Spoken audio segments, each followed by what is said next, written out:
स्वागत है आप सभी का हमारे YouTube चैनल में। और आज हम करने वाले हैं chapter 13 the modern age in Europe. और ये सी पार्ट है, लास्ट पार्ट है इंडस्ट्रियल रिवॉल्यूशन। सबसे पहला क्वेश्चन है इसमें कि what is meant by the term industrial revolution. Page number 112 पे देखते हैं कि क्या है इंडस्ट्रियल रिवॉल्यूशन। तो यहाँ पे देखो दिया हुआ है कि in short industrial revolution name दिया हुआ है वो सीरीज ऑफ चेंजेस को जो कि ब्रॉट अबाउट अ ट्रांजिशन या कि बदलाव आया from production by hand to production by machine. इन सारे सीरीज ऑफ चेंज को इंडस्ट्रियल रिवॉल्यूशन कहा गया है। फ्रॉम स्मॉल स्केल प्रोडक्शन से लेके लार्ज स्केल प्रोडक्शन तक, हैंडमेड गुड्स से लेके मशीन मेड गुड्स तक। नेक्स्ट क्वेश्चन है हमारा question number 2। Name any two consequences of the industrial revolution in the economic field. कि दो कंसिक्वेंसेज क्या हुए इंडस्ट्रियल रिवॉल्यूशन के। सेम पेज 112 पे देखो दो कॉन्सिक्वेंसेज ये हुए कि मास प्रोडक्शन ऑफ गुड्स होने लगा and with in 100 years it brought a revolutionary changes in the political. और 100 साल के अंदर ही विद इन 100 ईयर बहुत सारे जो है क्रांतिकारी बदलाव आ गए वो राजनीतिक, सामाजिक और इकोनॉमिक आर्थिक लाइफ में लोगों की जिंदगी के। तो ये हो गया आंसर नंबर 2। आंसर नंबर 3 है कि what is capitalism. Page number 114 पे देखो कैपिटलिज्म क्या होता है। तो ऐसा इकोनॉमिक सिस्टम जो जनरेट करे और पावर दे कैपिटलिस्ट को, उसको बोलते हैं कैपिटलिज्म। ठीक है, बस ये 2 लाइन। फिर नेक्स्ट है who was Karl Marx, name his outstanding work. Page number 117 पे देखिए कार्ल मार्क्स कौन है और उनके आउटस्टैंडिंग वर्क्स क्या हैं। कार्ल मार्क्स 1818 से 83 तक एक जर्मन पॉलिटिकल फिलोसोफर और इकोनॉमिस्ट हैं। उनके काम क्या क्या हैं। तो his long time associate Frederick Engels, whom he had met in France 1844, was his collaborator। वो उनके साथी थे लिखने में द कम्युनिस्ट मैनिफेस्टो। और इनका जो क्रांतिकारी आइडिया था मार्क्स का, उसको कंपेल किया गया। इसकी वजह से इनको कंपेल किया गया कि ये जर्मनी छोड़ के चले जाए and make London his homeland, और लंदन चले जाए अपने होमलैंड में। और इनके जो काम है तो वो है तुम्हारा ये किताब ही तो है कम्युनिस्ट मैनिफेस्टो, है ना। ये किताब ही जो है, ये डॉक्यूमेंट जो है कि बाद में जो है छपी थी, जिसका नाम है कम्युनिस्ट मैनिफेस्टो। इसमें पूछा क्या क्या है कि नेम हिज आउटस्टैंडिंग वर्क। तो यही जो है कि इनका आउटस्टैंडिंग वर्क था manifesto.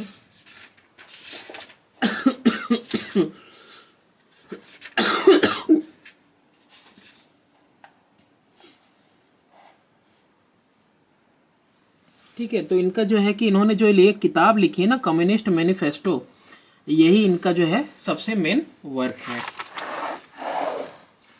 Question number 5 what is meant by socialism. Socialism क्या होता है, पेज नंबर 116 पे है।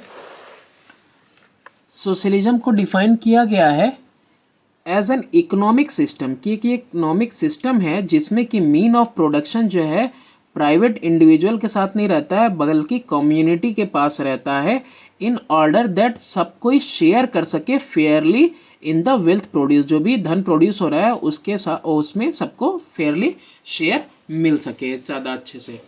तो इसी को सोशलिज्म कहते हैं।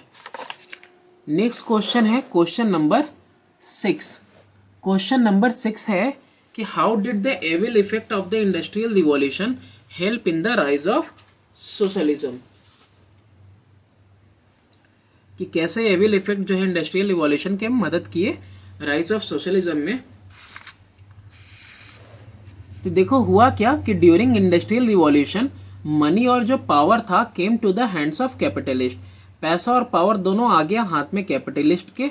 सो according to the acceptance of the antithesis, जो एंटीथेसिस का जो एक्सेप्टेंस था लेजिस फेयर डॉक्ट्राइन, वो सोशलिज्म, ये सोशलिज्म था जिसने विजुअलाइज किया सोसाइटी को फ्री फ्रॉम एक्सप्लॉयटेशन, कि उसको शोषण वगैरह न हो समाज का।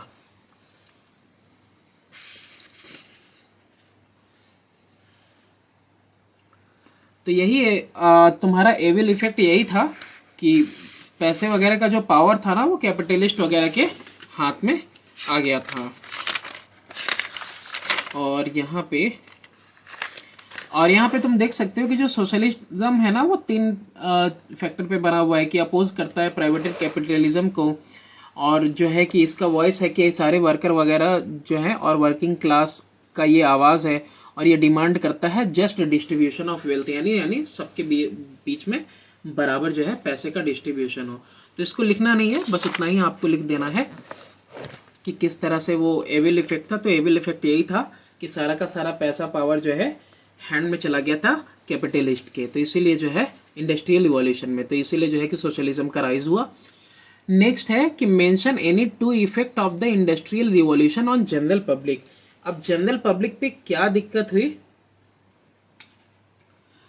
तो देखो इफेक्ट क्या हुआ, इंडस्ट्रियल रिवॉल्यूशन रिजल्ट किया ग्रोथ ऑफ टाउन में, टाउन वगैरह ग्रो किए, और डिसअपीयरेंस हो गया स्मॉल फार्मर्स वगैरह का, छोटे छोटे फार्मर बिल्कुल गायब हो गए। तो ये जो है कि जनरल पब्लिक के ऊपर इफेक्ट पड़ा। नेक्स्ट है कि mention any 2 advantage of industrialisation. Industrialisation का एडवांटेज क्या था, तो इंडस्ट्रियलाइजेशन ने इनकरेज किया था एक रेडी वर्कफोर्स के लिए फॉर द न्यू इंडस्ट्रीज, और एडवेंट किया बेटर लाइफ थ्रू एजुकेशन, बढ़िया लाइफ हुआ एजुकेशन के थ्रू, कल्चरल बेनिफिट और एंजॉयमेंट भी आया। इसके अलावा देखो mention 2 bad effect of the industrial revolution on labourers.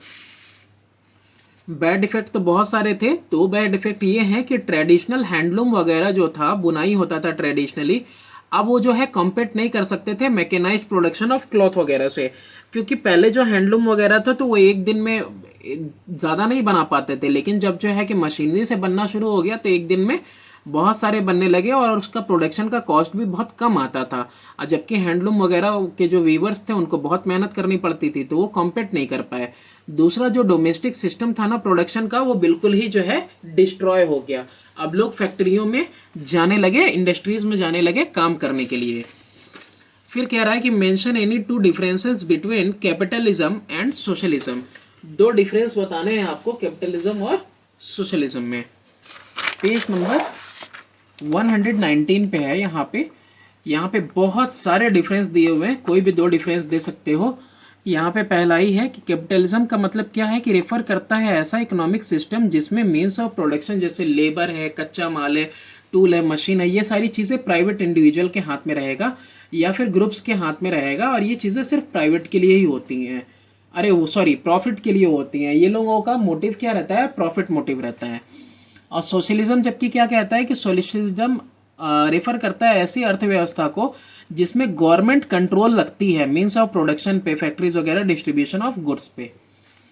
फिर उसके बाद कह रहा है कि कैपिटलिज्म में जो प्रोडक्शन होता है सिर्फ प्रॉफिट के लिए होता है, मोस्टली प्रॉफिट बेनिफिटेड होते हैं ये, इनको तो कुछ वो पहुंचाना नहीं रहता है, लोगों का भला नहीं करना होता है। यूजफुल गुड्स और सर्विसेज ये यूजफुल गुड्स और सर्विसेज जो होते हैं वो बाई प्रोडक्ट होते हैं परसुइंग प्रॉफिट के। इसके अलावा जो सोशलिज्म होता है ना, सोशलिज्म में प्रोडक्शन जो होता है वो इस्तेमाल के लिए होता है। यूजफुल गुड्स और सर्विसेज वगैरह जो है प्रोड्यूस किए जाते हैं स्पेसिफिकली फॉर देयर यूजफुलनेस, और उसके यूजफुलनेस के लिए चीज़ें जो है बनाई जाती हैं और सर्विसेज दिए जाते हैं। तो 2 डिफरेंस सिर्फ आपको लिखना है इसमें। अब यहाँ पे कोई भी 2 लिख सकते हो, पूरा पेज भरा हुआ है। सेकेंड वाला स्ट्रक्चर्ड क्वेश्चन है पहला, कि जो इंडस्ट्रियल रिवॉल्यूशन है वो मार्क करता है एक change from hand work to machine work. हाथ से काम होते होते अब मशीन से काम होने लग गया, और डोमेस्टिक सिस्टम ऑफ प्रोडक्शन से फैक्ट्री सिस्टम ऑफ प्रोडक्शन आ गया। इस कॉन्टेक्स्ट में डिस्कस करो रोल ऑफ फॉलोइंग फैक्टर का। इन्वेंशन ऑफ मशीन का क्या रोल था, availability of coal and iron का, इम्प्रूव ट्रांसपोर्टेशन का, इन सब का क्या रोल रहा है। तो सबका थोड़ा थोड़ा हमने लिखा है। इन्वेंशन जो हुआ न्यू मशीन का और पावर लूम का मेड लार्ज प्रोडक्शन पॉसिबल, इससे बड़ा बड़ा प्रोडक्शन पॉसिबल हो गया, और इससे एक्सपेंशन हुआ किसका, फॉर एक्सपेंडिंग मार्केट, मार्केट जो है धीरे धीरे बढ़ता जा रहा था, तो लोगों की ज़रूरतें बढ़ती जा रही थी, तो ये जो है काफ़ी मददगार साबित हुआ। तो हैंडलूम जो है कि जो हैंडलूम थे उसको जो है गॉट अ सेटबैक, वो मतलब छूट गया, कहीं रह गया, मतलब खत्म हो गया वो। तो फिर जो दूसरा availability of coal and iron, तो कोल और आयरन एरियाज जो थे वो अबेंडेंटली अवेलेबल थे आयरन और स्टील और दूसरी इंडस्ट्रीज के लिए। और जो क्लस्टर ऑफ इंडस्ट्रीज आई ना, यानी कि बहुत सारी इंडस्ट्रीज वगैरह जो लगी वो कंसंट्रेटेड हो गई, आसपास लगी अराउंड द कोल फील्ड। तो ये हुआ कोल, ये availability of coal and iron की वजह से हुआ ये बदलाव। और फिर उसके बाद रोल पूछ रहा है इम्प्रूव ट्रांसपोर्टेशन। तो इम्प्रूव ट्रांसपोर्टेशन ने सपोर्ट किया डिस्ट्रीब्यूशन ऑफ गुड्स को freely to the distant market, यानी दूर दूर मार्केट तक पहुंचना गुड्स का आसान हुआ all over the world just because of the transport system. फिर उसके बाद सेकेंड क्वेश्चन है with reference to the industrial revolution in England state करो role of the following factor, availability of raw and material, transport system और growth of population. तो देखो यहाँ पे इंग्लैंड में जो इंडस्ट्रियल रिवॉल्यूशन हुआ, तो इंग्लैंड प्रोसेस करता है इंपॉर्टेंट गोल्ड फील्ड जिसका नाम है यॉर्कशायर और लेंसेशियर, पता नहीं जो भी प्रोनाउंसिएशन हो, along with the abundant iron ore, और उसके साथ बहुत सारा आयरन ओर एरिया था उसके पास, शेफील्ड जिसका नाम है, एटसेट्रा। तो जो इंडस्ट्रियल क्लस्टर हुआ ना क्विकली स्प्रेड हुआ नियर द कोल फील्ड के आसपास जो है वो स्प्रेड हुआ तुम्हारा इंडस्ट्री का क्लस्टर, यानी बहुत सारी इंडस्ट्रीज वगैरह वहां पे सेटअप हुई। फिर उसके बाद बोला ट्रांसपोर्ट सिस्टम। तो ट्रांसपोर्ट सिस्टम में ये हुआ कि ज़्यादा अटेंशन दिया गया किसके लिए, रोड के लिए। जेम्स टिलफोर्ड एक क्लेवर ब्रिज बिल्डर थे जिन्होंने ब्रिज और रोड्स बनाए थे। तो रोड अक्रॉस द रिवर बनाया by means of iron bridges, लोहे का इस्तेमाल करके ब्रिज बनाया रिवर के ऊपर। Then began the era of navigable canals, और बहुत सारे जो है कैनाल्स वगैरह नेविगेबल्स जो थे उनको डग किया गया, और लेंथ और ब्रेड्थ ऑफ द कंट्री, यानी कि कंट्री के साइड में उनको बनाया गया, लेंथ और ब्रेड्थ में पूरा लंबाई और चौड़ाई में उसको क्या बनाया गया, ताकि वो कैनाल के थ्रू जो है एक जगह से दूसरी जगह जा सके, यानी कि वाटर ट्रांसपोर्ट को बेहतर बनाया गया। इसके अलावा है ग्रोथ ऑफ पॉपुलेशन। तो देखो ग्रोथ ऑफ पॉपुलेशन जो है ना क्या प्रोवाइड किया, बहुत सारा एम्पल, मतलब बहुत सारा और easily available labour force provide किया for different type of industries. तो पॉपुलेशन की ग्रोथ से क्या मिला, लेबर फोर्स मिला, वो भी कम दाम पे। फिर इसके बाद क्वेश्चन नंबर 3 है कि with reference to the rise of capitalism answer the following question, what were the causes for the rise of capitalism, what was the impact of capitalism on working class, how did it give rise to the socialism। तो देखते हैं हम इसको, page number कितने पे है, 3rd का है, causes for the rise of capitalism. तो सबसे पहला है तुम्हारा cause, rise of increase in population है तुम्हारा।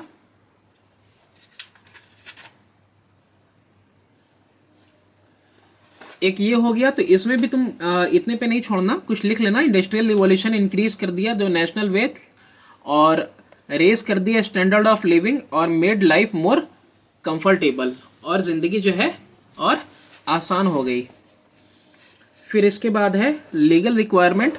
तो there was the new enclosure law जो कि रिक्वायर करता है फार्मर को कि वो अपनी फेंसेस वगैरह बनाए अराउंड देयर फील्ड, ताकि वो प्रिवेंट कर सके common grazing on land, common grazing वगैरह जो चरना होता है उसको जो है वो प्रिवेंट कर सके।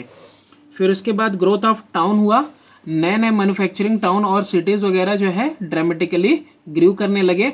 बहुत सारे ऐसे शहर जो है लोकेट हुए कोल फील्ड के आसपास जो कि फ्यूल सप्लाई करता था फैक्ट्रीज को। तो ये सारे कॉज हैं for the rise of capitalism. इसके अलावा भी ये 3 के अलावा 2 और लिख सकते हो। एक तो ये भी इम्पॉर्टेंट है कि डिसअपियरेंस ऑफ स्मॉल फार्मर्स, कि जो स्मॉल फार्मर्स थे जो कल्टीवेट करते थे ज़मीन वगैरह और मैन्युफैक्चर करते थे अपना गुड्स वगैरह खाली टाइम में घर में ही, तो वो जो है शिफ्ट हो गया इंडस्ट्रियल टाउन में, और उनको फोर्स किया गया कि वो एम्प्लॉयमेंट खोजे फैक्ट्रीज वगैरह में, क्योंकि उनको रिप्लेस कर दिया गया, दे वे रिप्लेस्ड बाय बिग लैंडलॉर्ड्स। तो ये तुम्हारा कॉज हो गया for the rise of capitalism. फिर सेकंड वाला ये है तुम्हारा कि what was the impact of the capitalism, तो उसी के जस्ट नीचे दिया हुआ है इम्पैक्ट ऑफ कैपिटलिज्म। पहला है कि लॉस ऑफ ट्रेडिशनल जॉब, जो मूवमेंट था पीपल का जो एग्रीकल्चर से चले गए इंडस्ट्रियल सिटीज़ में, वो बहुत बड़ा स्ट्रेस लेके आया लेबर फोर्स पे।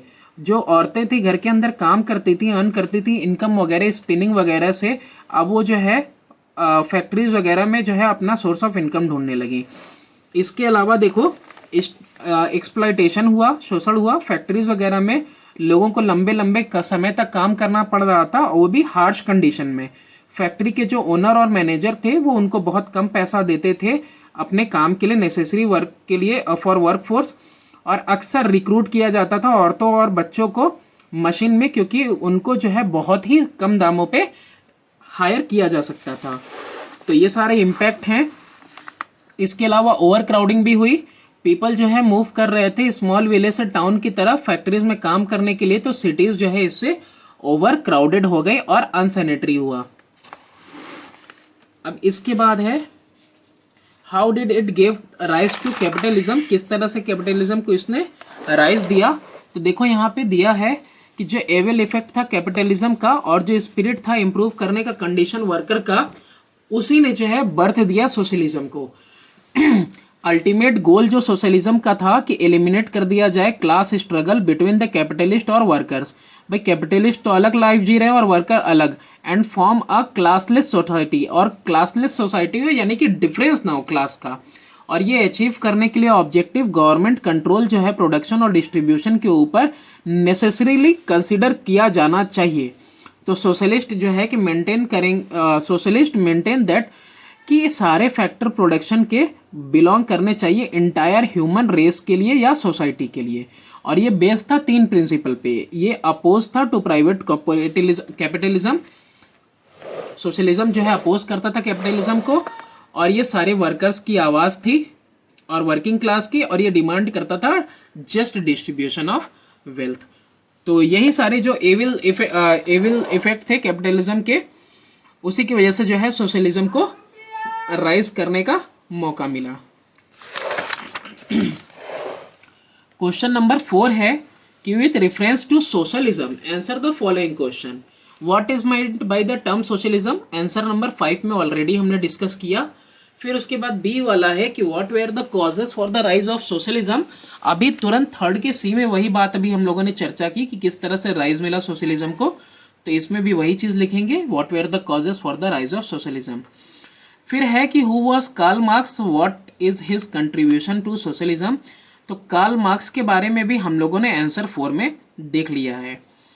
उनका कंट्रीब्यूशन क्या था, तो वही है जो कम्युनिस्ट, क्या नाम था उस किताब का, कम्युनिस्ट मैनिफेस्टो जो उन्होंने किताब लिखी थी वो था इनका।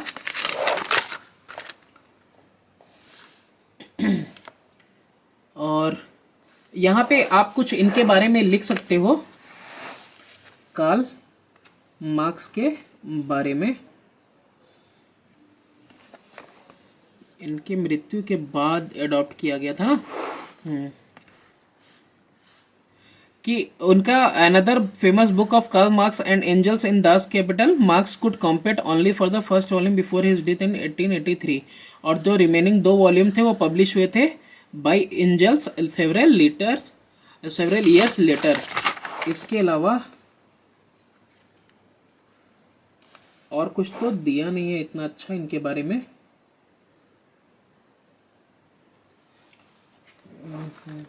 ठीक है, इसको बाद में देख लेंगे।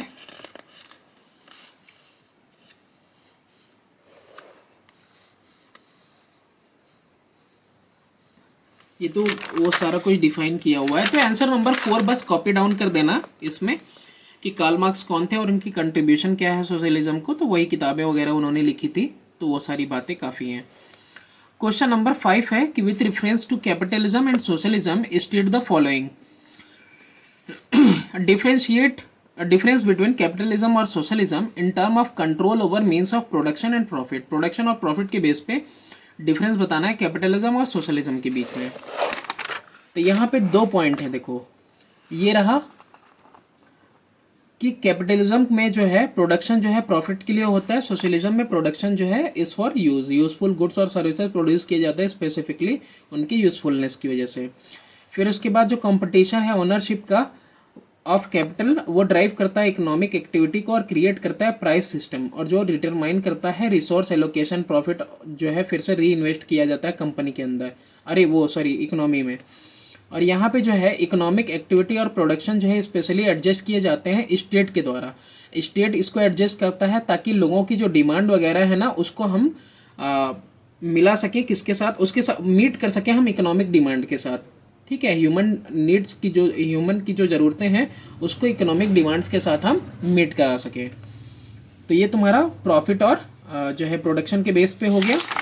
अभी यहाँ पे नेक्स्ट बोल रहा है कि दो की ओपोनेंट बताना each of capitalism and socialism, give example of two countries where each economic system is prevalent. तो ओपोनेंट कौन कौन है, तो देखो यहाँ पे की ओपोनेंट ऑफ कैपिटलिज्म इंक्लूड करता है Richard Cantillon, Adam Smith, David Ricardo, Friedrich और ए हैयक, एन रैंड और मिल्टन फ्रीडमैन। और की ओपोनेंट सोशलिज्म में कौन कौन है, इंक्लूड करता है Robert Owen, Pierre Leroux, Karl Marx, Friedrich Engels, John Stuart Mill, Albert Einstein, George Bernard Shaw. ठीक है, फिर कंट्री की बात कर रहा है तो कंट्री इसमें यूके कनाडा है तुम्हारा कैपिटलिज्म में, और एग्जाम्पल इसमें चाइना, डेनमार्क और फिनलैंड है।